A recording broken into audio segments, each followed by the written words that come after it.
Welcome to EFT MBA, Mastering Business Acumen with the help of EFT business experts. Learn the marketing, mindset, and skill set you need to create the EFT coaching practice of your dreams.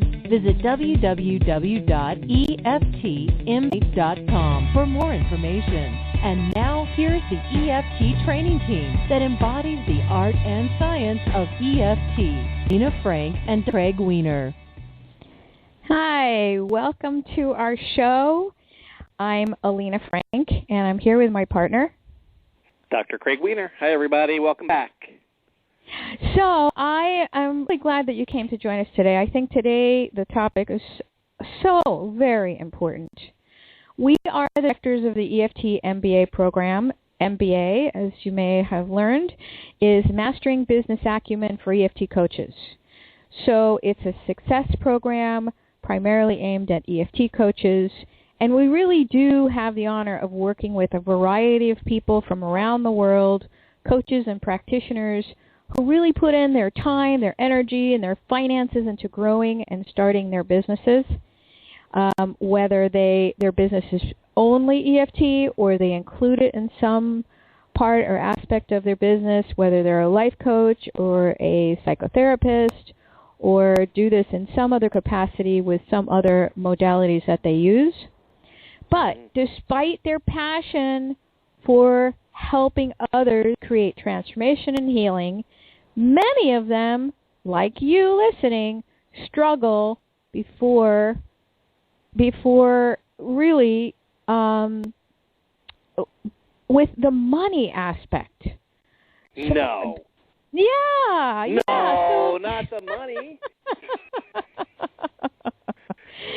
God. So if you have some don't have entrepreneurial skills and entrepreneurial skills. Say that 10 times fast. And they entrepreneurial.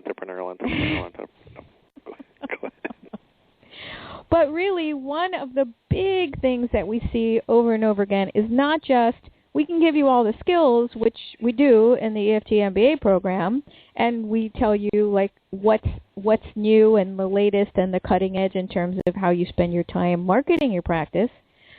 However, you could be making tons of money, and if you don't have your money house in order, your finances in order, your ability to manage money in order, then it doesn't even matter if you're making all of this money. You could be making 6 figures, you could be making 7 figures, and you'd still have problems. Believe me. It's like one of those really big colanders with big holes in it and everything just keeps pouring out the bottom. Exactly. I mean, the classic example that comes to mind, besides, you know, if millionaires didn't have money issues, I wouldn't have them in my practice, which I do. Besides that, the one that comes to mind is the idea of the statistics on people that win the lottery and how just a short while later they're back in the hole and they're sometimes worse off than they were at the beginning. So these are patterns that happen. These are blocks, and if personal money blocks persist, they will definitely halt the progress of your EFT coaching practice, despite any degree of like inexhaustible enthusiasm that you have. So, you know, we want to cover these today, and we also say that, you know, we really believe so strongly in this that we, as part of our EFT MBA program, if you're one of our students, you get to attend a money workshop that we do either live or we have some select Skype spots where for 2 whole days we actually really work deeply with these patterns and these behaviors and do a lot of tapping on them because, again, it's one part of your business and that you need to address is your money blocks. You know what? In all our mentees and all the students we've ever had, tell me what percentage you think that didn't have big money block issues. Can you remember one? the percentage. I do remember one actually that didn't. Oh, well, that was a student that came to the EFT MBA to the money workshop. Is that the one you're talking about? Yeah. It is. It's the only person I remember that didn't have a real money issue at the core. Yeah. Everybody else. I mean, we're going to go over the top 7 money blocks that we see, and those aren't the money symptoms. They're the money blocks underneath. And she was the only one that was just in free flow. Like, I actually don't have a problem with money, but it applies in this arena. And so it was a bigger issue, but it wasn't a block to money. It flowed to her without problem. I'm actually thinking of 2 people, one in New York and the other one in Florida, where we taught the money workshop. And those people, they were actually in the financial world in some form or another, and but they still had some things that prevented them from maybe getting to the next level. So what we say is, even if you feel that this isn't really stopping you, that you're doing pretty well, everyone's got a comfort zone, right? Everyone's got a comfort zone. So my comfort zone showed up in a number of different ways. For instance, my comfort zone at one point was only 20 clients a week. If I got close to 20 a week, or if I went over and I said, yes, I broke it, I have 25 clients this week, invariably someone would cancel, someone would completely miss the appointment, someone, their dog ate their homework, so it shows up as the evidence of how busy you are, how much money you're making. All of these things are a reflection of these deeper patterns. So let's get into these. Okay. Where would you like to start with number 1? Yeah, number one. That's this always is something the best way. I hear all the time from my clients and our students. The idea is, we talk about secondary gains as EFT coaches. We look for the downside of the upside, the secondary benefits. Some people lump it in with psychological reversals. I don't. But there are many different categories of this. You know what this one is? I was just going to say, I love this one. This is the ICU, number 1 money block. ICU. What's ICU? I can't until. Oh, yeah, sure. Isn't that great? I love that. I just figured that one out. It's the ICU. I can't until. I can't have a successful practice until, fill in the blank, until I'm certified, until I get my first level certification, until I get my second level certification, until I have an office space, until I keep filling in the blanks. Go ahead, fill in some more. But they just go on and on and on. I can't until my kids are in college and I have more time. I can't until I quit my other job. I can't really have a thriving practice until I have a supportive relationship. I can't really have a successful practice until I've got more money in the bank, and then I can have better business cards and a better website. I can't How many of those are there? I started, but it can keep going. Yeah, right. It is definitely something that I hear almost every day. And then some of these are the ones that we know. Some of them are subconscious, and they come up in tapping, like until I lose 50 pounds, right? Let's say that you are an EFT coach that specializes in weight loss, and you're not feeling congruent with that. Or you're an EFT coach that specializes in success coaching, and you aren't making tons of money, so who's going to listen to you? Well, those are resolvable, those conflicts, and they really don't make a lot of sense. I know plenty of people that are amazing weight loss coaches, and they have a weight issue. Nobody knows more about losing weight and gaining weight than they do, right? So and there are those that are kind of hidden belief systems. For instance, Jupiter is rising, or some kind of out there thing, like energetically it's not the right time, or whatever. When we know that what's happening outside of you is only a mirror for what's happening internally. It's only proof of what you're actually believing.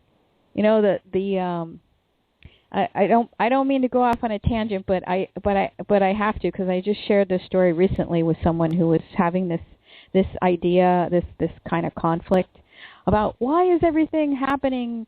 Why is everything so crappy today? Are people feeling that way? Or, they put that out.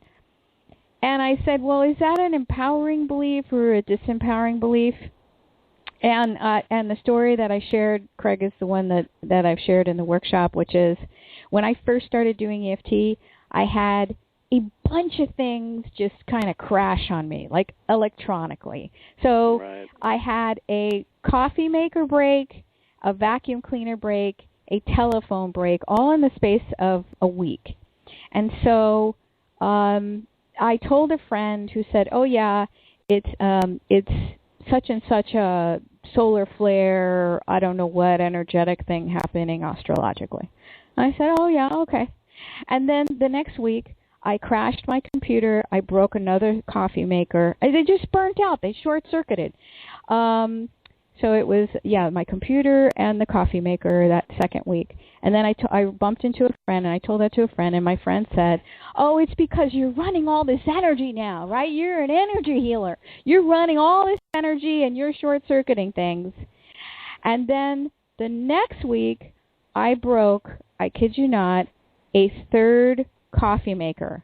Thank God it wasn't like a big thing like a computer, right? I was giving myself these lessons. But the coffee maker was the third coffee maker was really the kicker. I'll never forget that I sat in the middle of my kitchen floor, on the floor, laughing hysterically at everything that I had manifested, including people to validate my belief that it was something externally that was happening in my reality. And when I got that lesson, everything stopped. Nothing broke. It was hilarious. So if you have these beliefs, ask yourself, is it an empowering belief or is it a limiting belief when you start to look outside of yourself, like, for instance, the economy is down or the global economic crisis? Or is that an empowering belief to have? And if you really hold on to that, and if it really triggers you, by golly, I'm going to tell you, you have something in your personal history that you need to tap on that is affecting the reason why you're really strongly holding on to that belief. Amen. Enough. Okay. I got on my soapbox. You just. Okay. You want to get to number 2? Because we got to. I promised people that we'd keep to a half-hour show, so we got to keep on track. Number 2. We always keep it. We always keep it to 30 minutes. We know you're busy. Okay, number 2, not feeling comfortable receiving. Not feeling comfortable receiving. Remember, these are money blocks, but it can show up different ways in your practice. So if you aren't comfortable receiving, then you aren't going to charge what you're worth. You're going to have a problem telling people how much you charge. You're probably going to struggle with coming up with a set amount for your sessions, your packages, and all of that stuff. So, number 3. Number 3, right? Feeling uneasy about having a lot of money. So in other words, there's just this vague, on one hand I say I want it, I need it, I vision it, but the truth is that if I really picture having it, I am uncomfortable. What am I going to deal with? Am I really going to pay all the IRS tax? Well, that's going to be a lot. What are people going to think if I actually have a lot of money and buy a nice car? And all the different issues that come up for somebody when they picture themselves actually having a lot of money, the responsibilities, the choices that they're going to have to make, how they are in relationship with their family, with their friends, and their community, that feeling of being unseen, that safety that has to do with that might all of a sudden change. Are people going to expect them to be able to be philanthropic and giving to charities, inviting them all kinds of places that they don't want to go? All those different issues that leave this kind of vague uneasiness with the reality of the thought of actually having a lot of money. Believe it or not, definitely. That's a money block that shows up in different ways. Right. And you said a word there that I really want to emphasize, which is the safety piece. If you're not feeling safe about having a lot of money, then it's just not going to come. Yeah. Or you're going to, actually I would say it also can show up in different ways, because I've had clients that had a lot of money, but they still felt uneasy about having it, and that conflict showed up in like their inability to date someone who was not in their same, let's say, tax bracket.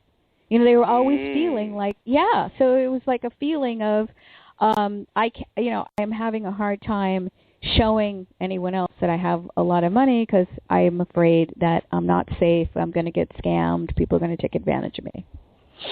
Okay.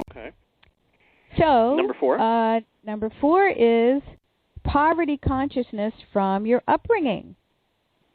So I can't tell you how many times during a session, either with one of our students or my clients, where we go back to an event where they remember having to hide from collectors when they were young. They remember their parents telling them to pick up the phone and talk to a collection agency. They remember, as I did, getting hand-me-downs from charity organizations. They remember not having enough on the kitchen table for dinner. It was a scramble for all 5 kids to get enough to eat. And when it was gone, that was it. And so those spontaneous memories come up when we're working with our money issues. If you've got a history of not an ideal financial situation growing up, go back to those. And sometimes they were just short periods of time, like your dad lost work for 6 months, or some reversal happened, and it was just this flash of moment where you really felt that poverty strike your family. It's important to tap on those. Very good. Okay, next.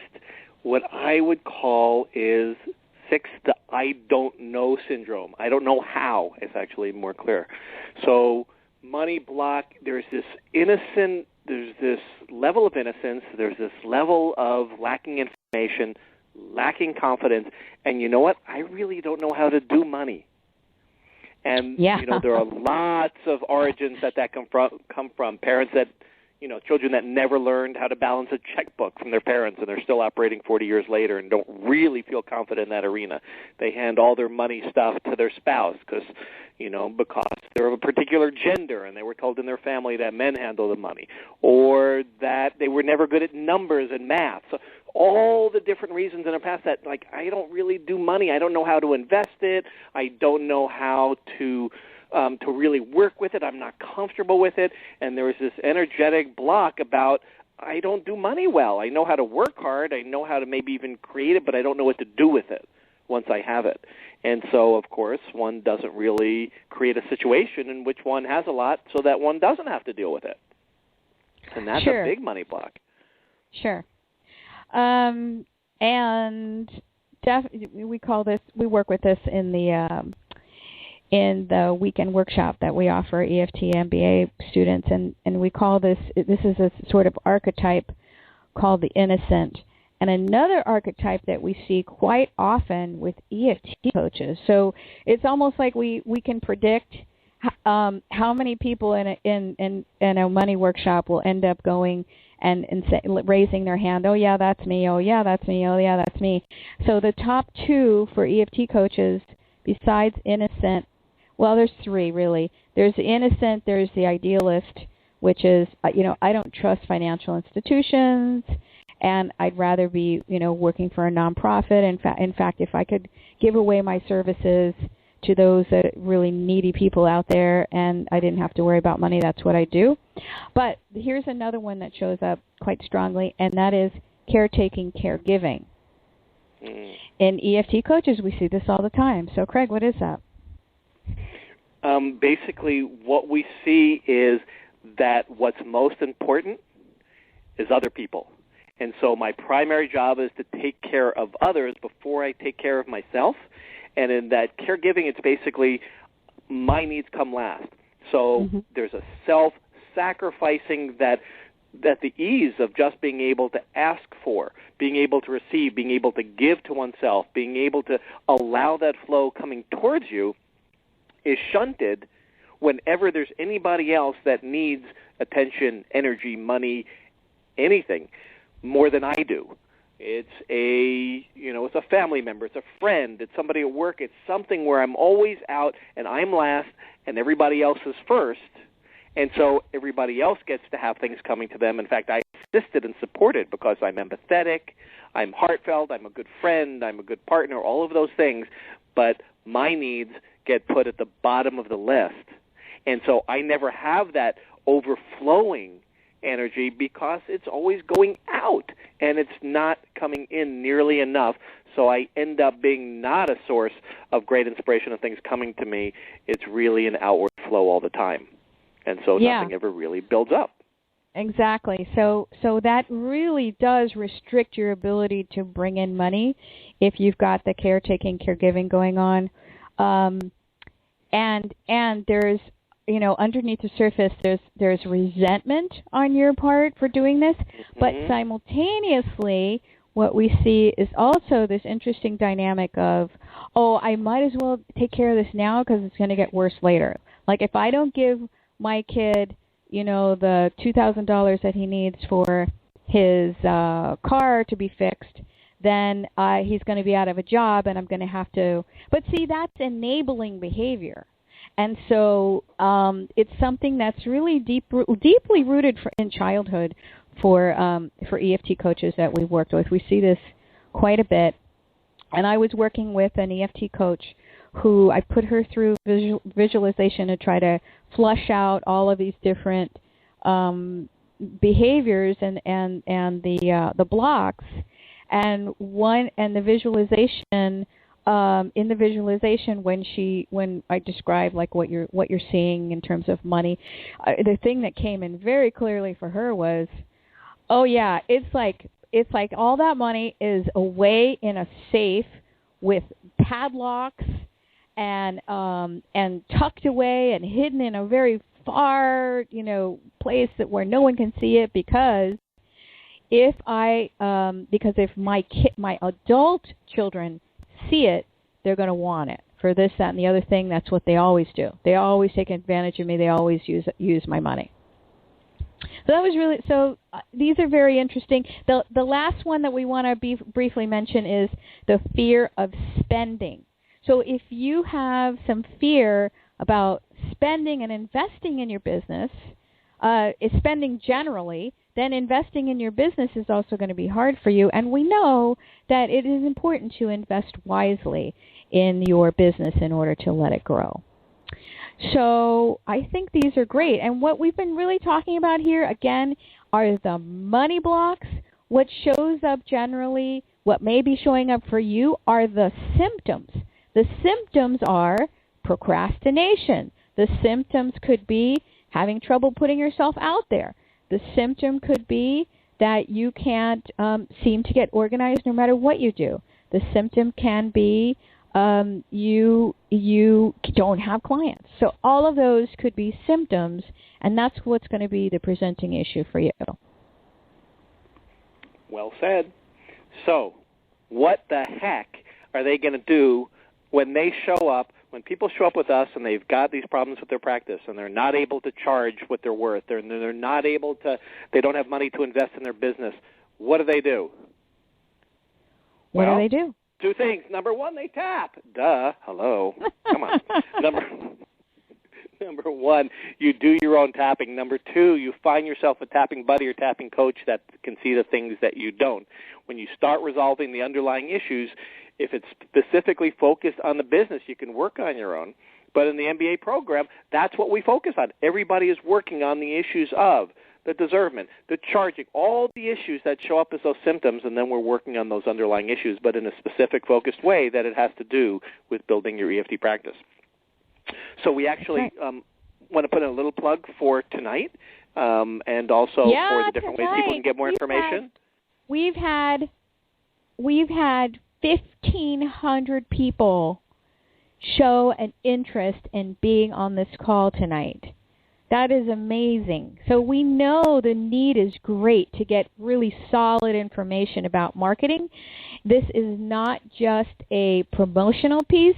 We have a handout. We're going to help you go through our marketing matrix, and you will have this tool to take with you to build your business. And it's going to be a fantastic teleclass, and it's free. How do people find out?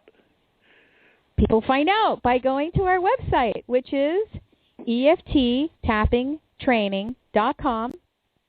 And on the lower left-hand side, you'll see the click-through for the teleclass, the free teleclass. So it's EFTtappingtraining.com, and on the left-hand side, you'll see a block that says free teleclass, April the 8th at 5 p.m. Pacific. And even if you can't make it, you'll be able to get the recording, but you do need to sign up to get the handout and to get the recording tomorrow. And if you're ready to sign up, we are in full mode spring training for the EFT MBA applications. And so if you're ready to invest in your business and invest in yourself and just make 2014 the year that you really thrive in your EFT practice, then you can download and submit a application for our program, which starts the first week of May, and you can go there by checking out EFTMBA.com. I think that's Beautiful. It. We're out of here. That's it for this week. Right Keep on tapping. time. Oh. Keep on tapping. Bye, everybody. You have been listening to EFT MBA with Alina Frank and Dr. Craig Weiner. To get your free report on the 5 secrets to create a rockin' EFT practice and to learn more about the EFT MBA program, visit www.EFTMBA.com.